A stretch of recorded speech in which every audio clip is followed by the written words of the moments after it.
حضرت عمار ابن یاسر کو نبی علیہ السلام نے بھیجا کہ جا کے ان کو پیغام دو، تو وہ حالت نزع میں تھے اس وقت، یعنی وہ بیمار ہو گئے وہ عرب میں، تو بہرحال وہ نزع کے عالم میں تھے۔ عمار ابن یاسر آئے، انہوں نے خوشخبری دی، ان کی قبر پھر وہیں پہ بنی ہے۔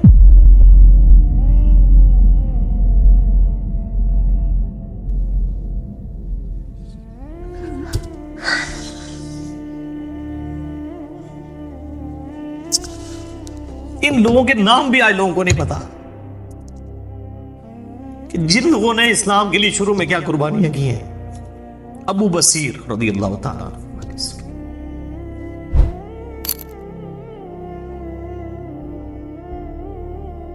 خندق کے موقع پر صحیح بخاری میں حدیث ہے، نبی علیہ السلام نے جب وہ ابو سفیان اپنا لشکر لے کے واپس چلا گیا، آپ نے یہ پہلے ہی پریڈکشن فرما دی تھی کہ اے مسلمانوں، اب مشرکین عرب تم پر حملہ نہیں کریں گے، ان کی اب طاقت ٹوٹ گئی ہے، اب تم ان کے اوپر چڑھائی کرو گے۔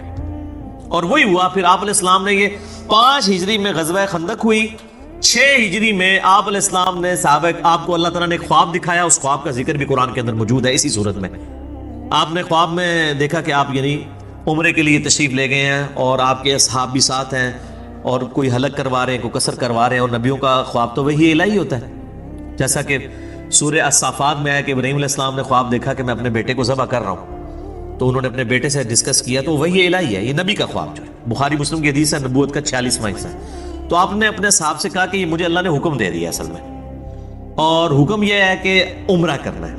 اچھا، یہ عمرہ ایک یونیک عمرہ تھا جس میں قربانی کا جانور بھی ساتھ لے کے جایا گیا ہے۔ ویسے قربانی کا جانور تو آپ حج قران کے اندر ساتھ لے کے جاتے ہیں، عمرے کے لیے بھی قربانی کا جانور لے کے جایا جا سکتا ہے۔ تو اسلحہ بھی ساتھ لیا، لیکن وہ بند اسلحہ تھا، یہ بھی ڈر تھا نا کہ کوئی حملہ نہ کر دے۔ تو بخاری مسلم میں آتا ہے کہ 1400 اصحاب، اور ایک روایت میں آتا ہے 1500، یعنی 1500 کے قریب اصحاب تھے جو آپ صلی اللہ علیہ وآلہ وسلم کے ساتھ عمرے کے لیے تیار ہو گئے جانے کے لیے۔ اب وہاں پہ مشرکین عرب کو یہ اطلاع پہنچ گئی، اب ادھر تو کھلبلی مچ گئی، انہوں نے کہا لو جی ہم پہ حملہ کرنا ہے، آ رہے ہیں، اور یہ عمرے کے بہانے آ رہے ہیں۔ تو انہوں نے خالد ابن ولید کو اور ایک اور شخص کو جو ابھی تک مسلمان نہیں ہوئے تھے بھیجا جاسوسی کرنے کے لیے۔ انہوں نے آ کے جب دیکھا کہ بھئی یہ تو مطلب اس ارادے سے نہیں آئے ہیں، اور کوشش بھی کی کچھ لوگوں کو یعنی چھیڑخانی کرنے کی کہ یہ ہمارے ساتھ لڑائی کرتے ہیں کہ نہیں۔ نبی علیہ السلام نے حکم فرمایا تھا کہ اگر وہ چھیڑخانی کرے بھی جواب نہیں دینا۔ ان کو خیر یقین ہو گیا، انہوں نے جا کے واپس رپورٹ کی کہ یہ تو اس لیے نہیں آ رہے ہیں، لیکن ابو سفیان اور باقی لوگوں نے کہا کہ نہیں نہیں، یہ تو اس طرح تو ہم قریش مکے کے سردار ہیں، یہ کس طرح اس طرح آ سکتے ہیں، ہماری ناک کٹ جائے گی، ان کو روکو، نہیں آنے دینا۔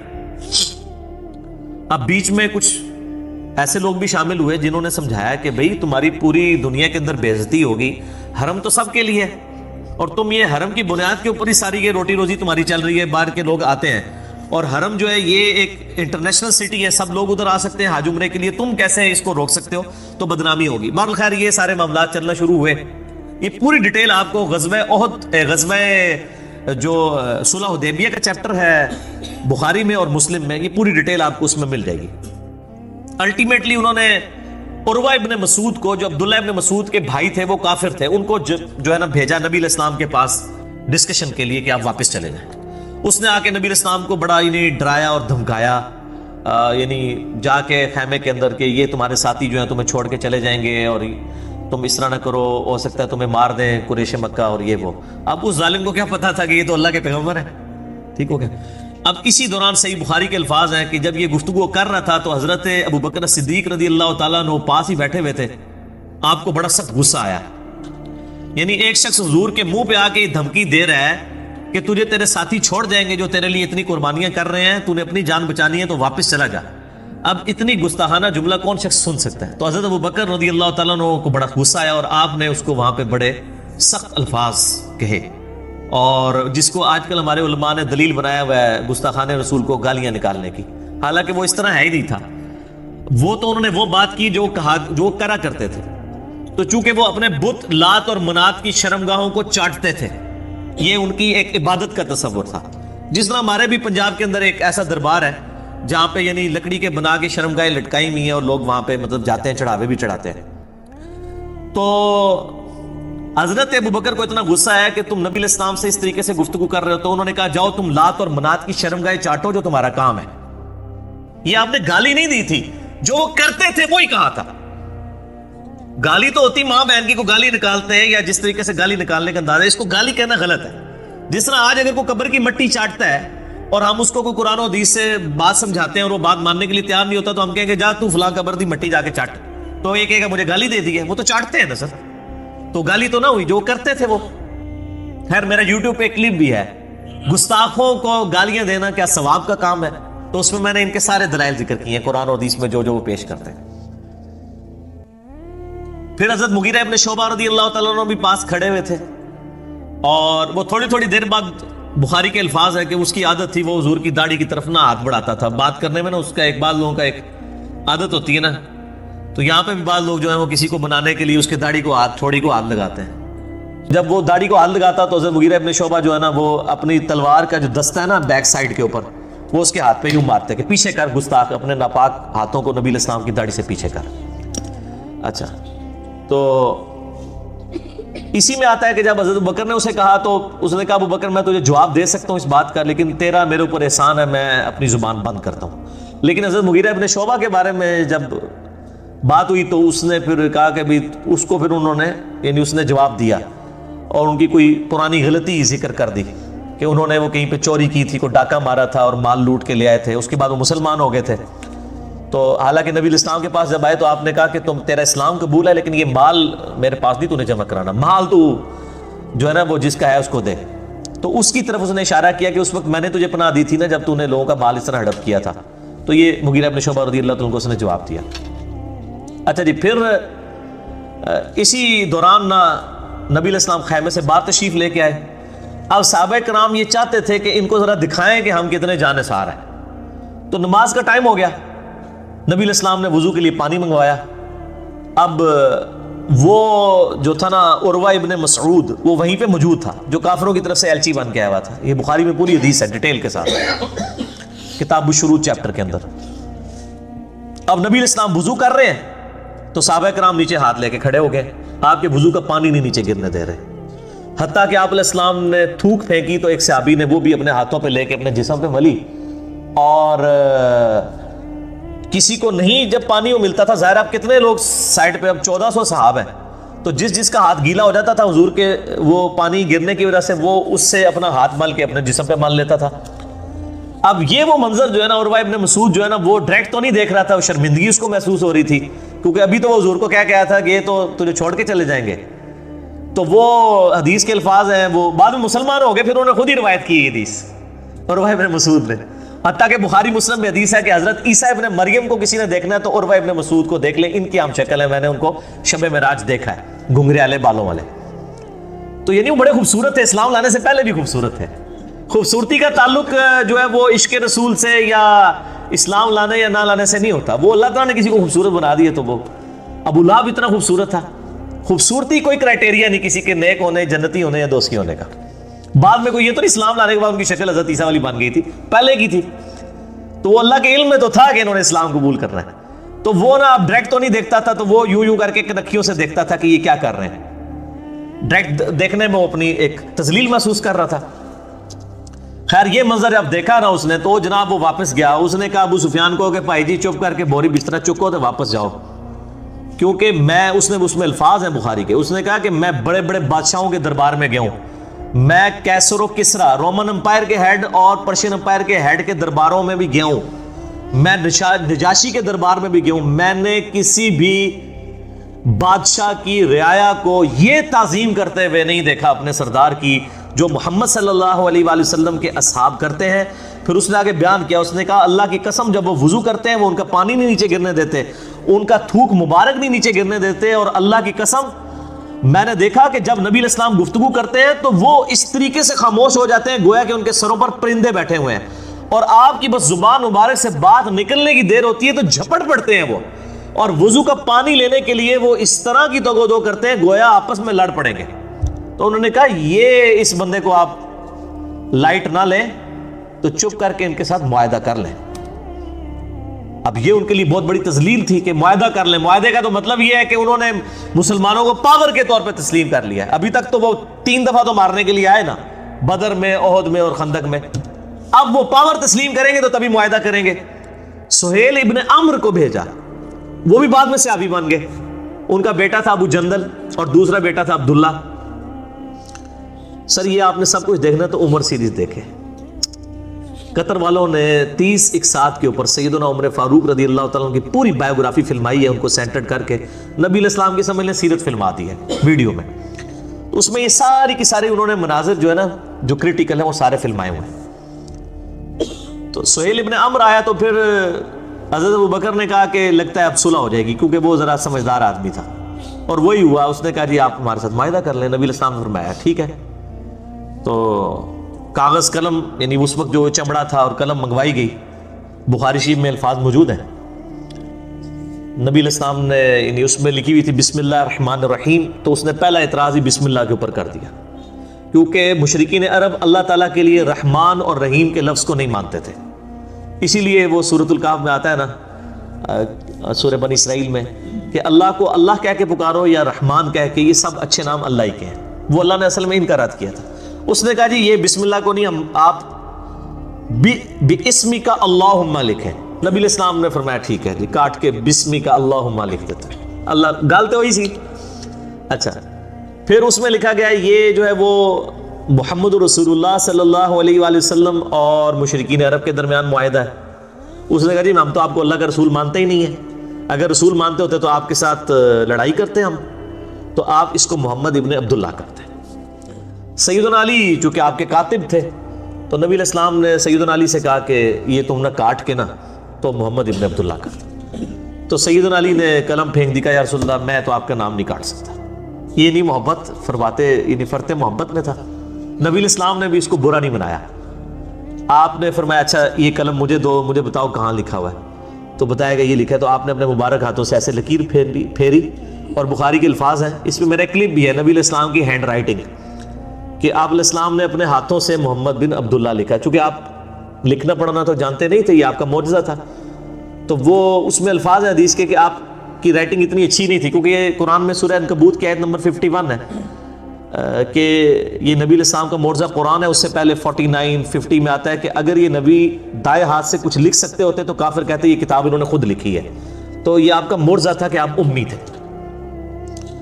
بہرحال معاہدہ لکھا گیا، اس کے اوپر یعنی سگنیچرز بھی ہو گئے. اب حضرت عمر کی تسلی نہیں ہو رہی. صحیح بخاری میں حدیث ہے، حضرت عمر آئے، کہا یا رسول اللہ ہم سچے نہیں ہیں. بالکل سچے ہیں جی. یہ کافر کے جھوٹے نہیں ہیں؟ کہا جھوٹے ہیں. اچھا جی. پھر کہا یا رسول اللہ کیا ان کے جو مقتولین ہیں وہ دوزخ میں اور ہمارے مقتولین جنت میں نہیں ہیں؟ فرمایا بالکل. تو یا رسول اللہ ہم کیوں پھر ان کے ساتھ دب کے صلح کر رہے ہیں؟ کیونکہ اس میں شرائط 3 شرائط تھی. پہلی شرط یہ تھی کہ اگر کوئی کافر مسلمان ہو کے یعنی مدینہ شریف آ جائے تو نبی علیہ السلام پابند ہیں اس کو واپس کرنے کے. لیکن اگر کوئی مسلمان واپس آ گیا مکے تو مشرکین عرب اس کو واپس نہیں کریں گے. یہ دوسری شرط تھی. اب یہ تو دب کے صلح کرنے والی بات تھی. اور تیسری شرط یہ تھی کہ اس سال آپ عمرہ نہیں کریں گے، ہمارے بھی ناک رہ جائیں، آپ واپس چلے جائیں، اگلے سال آ کے آپ عمرہ کر لیں، قضا کر لیں. یہ 3 شرائط تھی. اب تینوں شرائط بظاہر ان کی فیور کے اندر تھی، بالکل ون سائیڈڈ تھی نا. لیکن اللہ تعالیٰ جب حضرت عمر فاروق نے اعتراض کیا تو حضرت عمر نے نبی علیہ السلام فرمایا کہ مجھے اللہ نے حکم دیا. اب نبی جب اللہ کی وحی کے ساتھ کوئی کر رہا ہے اس میں تو کوئی اعتراض نہیں. مال حضرت عمر کی تسلی نہیں ہوئی. آپ اس سے خاموشی سے نکل گئے، جا کے حضرت ابوبکر صدیق رضی اللہ تعالیٰ سے جا کے کہا کہ یہ دیکھیں ایک صلح کر لیے. تو حضرت ابوبکر نے پھر حضرت عمر کو ڈانٹا اور کہا کہ وہ اللہ کے رسول ہیں. اور حضرت عمر کہتے ہیں مجھے پوری زندگی میں نے بڑا صدقہ اور خیرات کیا ہے، اس دن مجھ سے نبی علیہ السلام کے ساتھ مس بیہیو جو کیا. حالانکہ اس میں مس بیہیو کوئی بھی نہیں تھا، لیکن ظاہر ہے کہ وہ جو شریف انسان ہوتا ہے وہ تو سمجھتا ہے کہ نبی کا مرتبہ کیا ہے، وہاں تو آپ آواز بھی اونچی کریں تو اعمال غارت ہو جائیں گے. بہرحال یہ 3 شرائط طے پا گئی. اب یہ بالکل ون سائیڈڈ شرائط تھی. نبی علیہ السلام نے قبول کر لیا. اب بخاری کے الفاظ ہیں، آپ علیہ السلام خیمے سے باہر نکلے اور آپ نے معاہدہ کہا کہ یہ ہو گیا ہے، تو اب اس طرح کرو کہ سب لوگ جو ہے نا یہیں پہ قربانیاں اپنی قربان کر دو. ویسے تو قربانی قربان کرنے کے بعد حلق کروانا ہوتا ہے، قربانی ادھر ہی کرو، حرم تک جانے کی ضرورت نہیں، یہیں کر کے اپنا حلق کروا دو، یعنی بال منڈوا دو، اور ساتھ ہی جو ہے وہ احرام بھی کھول دو. تو کوئی صحابی بھی نہیں اٹھا اس کے لیے. دوسری دفعہ کا، تیسری دفعہ کا، یہ پہلا اور آخری موقع تھا کہ نبی علیہ السلام نے 3 دفعہ صحابہ کو حکم دیا اور کوئی بھی ماننے کے لیے تیار نہیں ہوا. یعنی وہ سارے ناراض تھے اس صلح کے اوپر. اب نبی علیہ السلام کی ایک مبارک عادت تھی کہ آپ ہر سفر میں اپنی کوئی نہ کوئی بیوی ساتھ رکھا کرتے تھے، قرآن اندازی کرتے تھے، بخاری میں آتا ہے ایک بیوی کو ساتھ دے جاتے تھے. اس سفر میں حضرت ام سلمہ آپ کے ساتھ تھی، وہ خیمے میں بیٹھی ہوئی تھی. یہ سب سٹوری نہیں میں پڑھ رہا، یہ میں جتنا کچھ بیان کر رہا ہوں یہ بخاری مسلم میں موجود ہے. ٹھیک ہے جی. تو ام سلمہ کے پاس آئے اور کہا کہ یہ تو میری بات ہی نہیں کسی نے مانی، میں نے 3 دفعہ اناؤنسمنٹ کی ہے. تو ام سلمہ نے پھر بڑا زبردست مشورہ دیا. انہوں نے کہا کہ آپ ان کو چھوڑ دیں، آپ سب سے پہلے اپنی قربانی خود قربان کریں، اپنا حلق کروائیں اور احرام کھول دیں. نبی علیہ السلام باہر نکلے، اپنی قربانی کو قربان کیا، حجام کو بلوایا، سر حلق کروا دیا، احرام کھول دیا. اب باقیوں نے جب تمام صحابہ نے دیکھا حضور نے کیا، پہلے ایک اٹھا، پھر دوسرا، پھر تیسرا، کرتے کرتے سب کے سب نے، یعنی اب پیچھے کوئی راہ نہیں. این ممکن ہے کہ صاحب یہ سوچ رہے ہوں کہ کوئی شاید کوئی نیا حکم نازل ہو جائے تو شاید کوئی نہ کوئی ہمیں اجازت مل جائے، کیونکہ صحابہ تو چاہ رہے تھے کہ ہم ان کے ساتھ لڑائی کریں گے اور یہ معاملہ کریں گے. اس دوران ایک اہم واقعہ ہوا جو بخاری مسلم دونوں میں موجود ہے کہ حضرت عثمان غنی رضی اللہ تعالیٰ عنہ کو نبی علیہ السلام نے اپنا سفیر بنا کے مشرکین عرب کے پاس ڈسکشن کے لیے بھیجا. انہوں نے ان کو وہاں پہ قید کر لیا، یعنی محصور کر لیا، واپس نہیں آنے دیا. ان کو بلکہ آفر کی کہ تم عمرہ کر لو، چونکہ وہ حضرت عثمان بھی بنو امیہ سے تھے، ابو سفیان بھی بنو امیہ سے تھا. نبی علیہ السلام نے بڑی سمجھداری کی کہ ان کے خاندان کا ایک بندہ بھیجا. یہ خطرہ تھا کسی اور کو بھیجتے وہ قتل ہی نہ کر دیں، لیکن خاندان والوں کا خیال کرتے تھے کیونکہ قبائلی سسٹم بڑا سٹرانگ تھا نا، وہ سال لوگ کھڑے ہو جاتے تھے امیت میں. تو حضرت عثمان رضی اللہ تعالیٰ کو انہوں نے قتل تو نہیں کیا، لیکن وہاں پہ معصور کر لیا اور کہا کہ بھی تم کرنا چاہ رہے ہو تو کر لو. انہوں نے کہا میں نبی علیہ السلام کے بغیر عمرہ نہیں کروں گا، عمرے کو میں نے کیا کرنا ہے، نبی علیہ السلام ہی ہمارے ساتھ نہیں ہے. تو لیکن پیچھے یہ خبر مشہور ہوگی مسلمانوں میں کہ حضرت عثمان کو شہید کر دیا گیا. اب چونکہ علم غیب والا تو معاملہ بعد میں شروع ہوا ہے، اس زمانے میں تو کوئی نہیں ہوتا تھا. نبی علیہ السلام تک بھی خبر پہنچی، اللہ نے چونکہ وہی سے نہیں بتایا، آپ حضور کو بھی یہ بات نہیں پتا تھی. آپ نے ایک درخت کے نیچے صحابہ کرام کو جمع کیا اور موت کے اوپر بیعت لی پہلی دفعہ کہ مر جائیں گے یہاں سے نہیں جائیں گے جب تک کہ عثمان کے قتل کا بدلہ نہ لیں گے. تو بیعت والا یعنی یہ معاملہ ہوا. خیر اللہ کا کرنا ہوا. حضرت عثمان غنی پھر اس دوران ان کو جب پتہ چلا وہ ڈر گئے، انہوں نے حضرت عثمان کو واپس بھیج دیا. لیکن یہ اصحاب شجرہ کے بارے میں صحیح مسلم میں حدیث ہے کہ جن لوگوں نے اس درخت کے نیچے نبی علیہ السلام کی بیعت کی ہے ان کو آگ نہیں چھوئے گی. اور قرآن پاک میں بھی اللہ تعالیٰ نے اسپیسیفکلی یہ جو اس میں آیات نازل ہوئی نا، رضی اللہ عنہم ورضوا عنہ اور محمد رسول اللہ والذین معہ اشداء علی الکفار، یہ اسپیسیفکلی صلح حدیبیہ کے صحابہ کے بارے میں جو واقعی جانسار تھے. ہم بعد میں اجتہاداً سب پہ لگا لیتے ہیں، لیکن اسپیسیفکلی یہ آیات ان لوگوں کے لیے نازل ہوئی. تو حضرت عثمان غنی رضی اللہ تعالیٰ عنہ کی طرف سے نبی علیہ السلام نے اپنا ہاتھ بلند کیا. آپ نے فرمایا یہ میرا ہاتھ ہے اور یہ عثمان کا ہاتھ ہے، میں اس کی بھی بیعت یعنی لیتا ہوں. اور قرآن میں اس بیعت کو یعنی ایسی بیعت کہا گیا کہ اللہ تعالیٰ نے فرمایا کہ یہ بیعت جب کی جا رہی تھی تو تمہارے ہاتھوں پر اللہ کا ہاتھ تھا، یعنی نبی علیہ السلام آن دا بہاف آف گاڈ بیعت لے رہے تھے. جو سورہ توبہ میں آتا ہے اللہ تعالیٰ نے مومنین کی جانیں جو ہیں وہ اور ان کی مال جنت کے بدلے میں خرید لی ہیں، تو مومن اس بیعت کے اوپر خوشیاں منائیں. بیعت کہتے ہیں، بے اردو میں لفظ استعمال ہوتا ہے نا، با یا عین، بیچنے کو. تو مومنین نے اپنے آپ کو بیچ دیا اللہ کے سامنے، اپنے مال کو اور اپنی جان کو جنت کے بس. تو یہ جو پیری مریدی والی بیعت ہے نا، یہ آپ جا کے لوگوں کے سامنے اپنے آپ کو بیچ دیتے ہیں، پھر واقعی ہوتا ہے خرید ہی لیندے نے. جو کچھ کرتے ہیں نا تواڈے نال کرتے صحیح نے ویسے، تو بیعت کریں اللہ اور اس کے رسول کی عز وجل و صلی اللہ علیہ وآلہ وسلم. تو حضرت عثمان یعنی اس دن معزز تھے، اللہ تعالیٰ نے یعنی ان کو یہ مرتبہ دیا. حتیٰ کہ بخاری مسلم میں آتا ہے کہ عبداللہ ابن عمر کے پاس مصر سے ایک شخص آتا ہے. مصر کے لوگ حضرت عثمان کے خلاف ہو گئے تھے کچھ پالیسیز کی وجہ سے، وہ ایک الگ سے ٹاپک ہے. تو وہاں حضرت عثمان کو لوگ اچھا نہیں سمجھتے تھے ان کے دور خلافت کے اندر.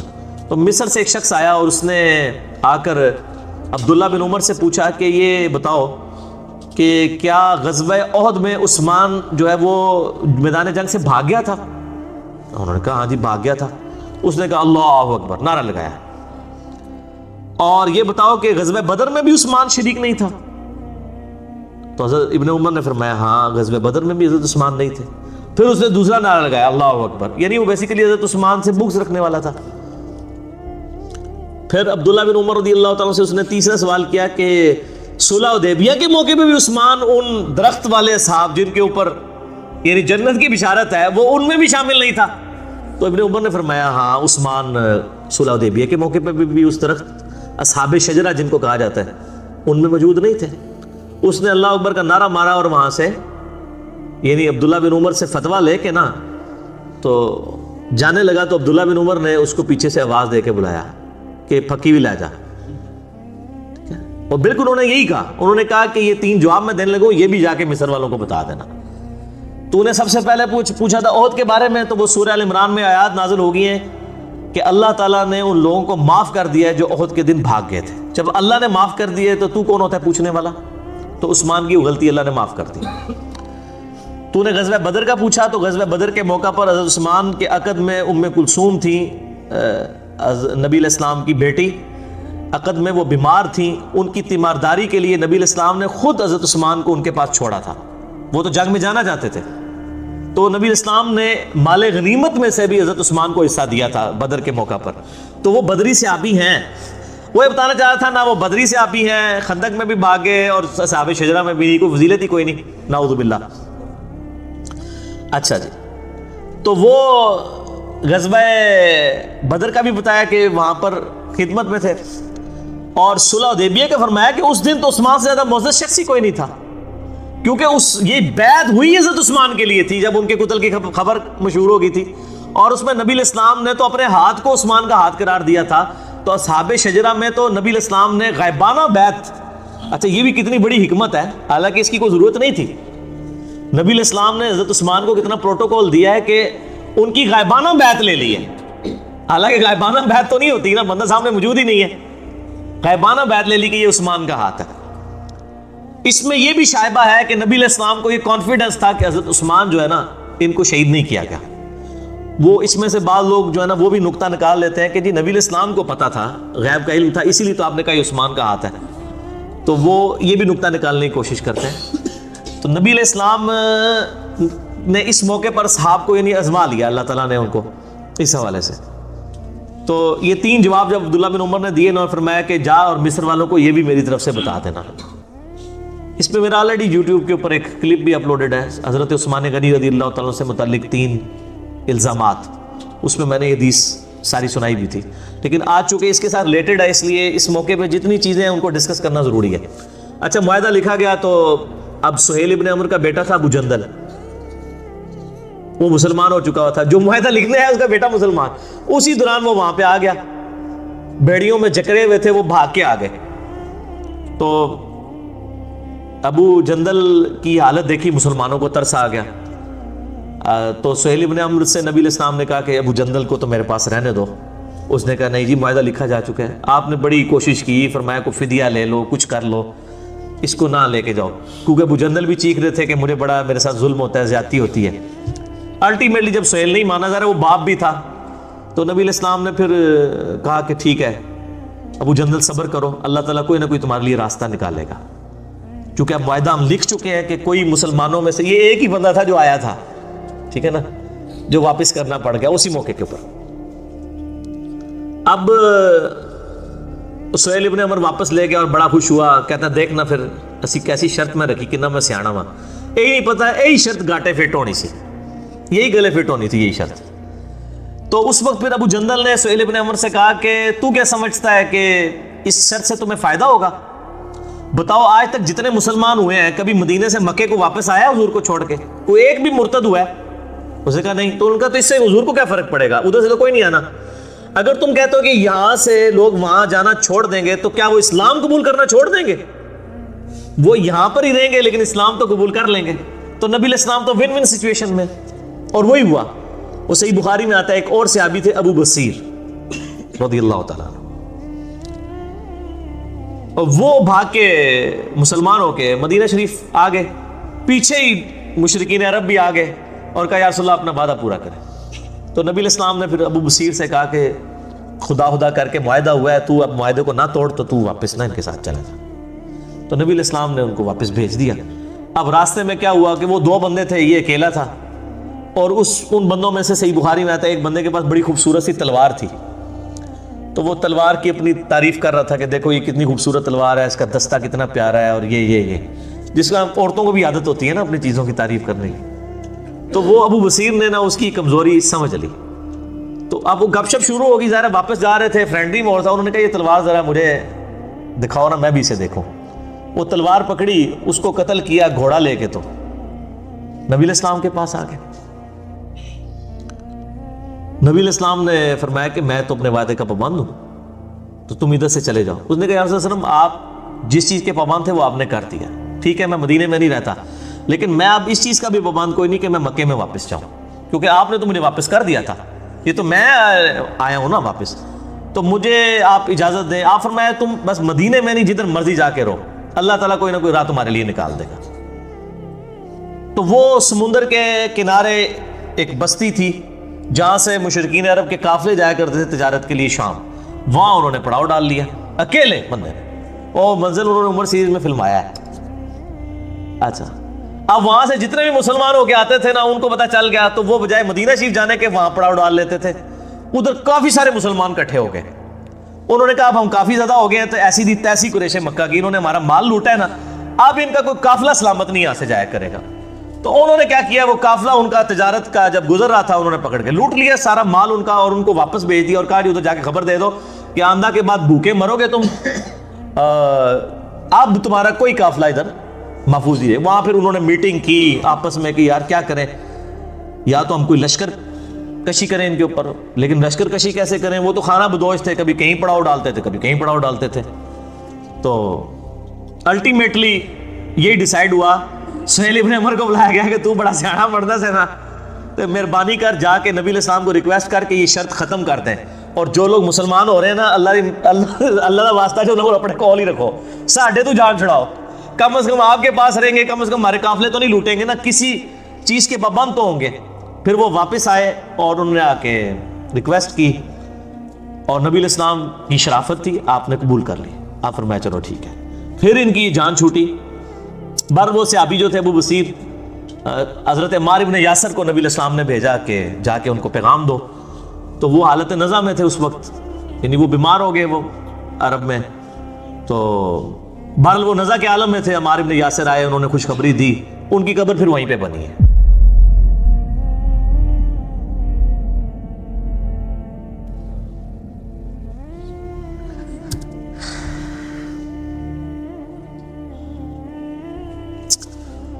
ان لوگوں کے نام بھی آج لوگوں کو نہیں پتا کہ جن لوگوں نے اسلام کے لیے شروع میں کیا قربانیاں کی ہیں۔ ابو بصیر رضی اللہ تعالیٰ عنہ، دروشی پڑھیں، اللہم صلی علی محمد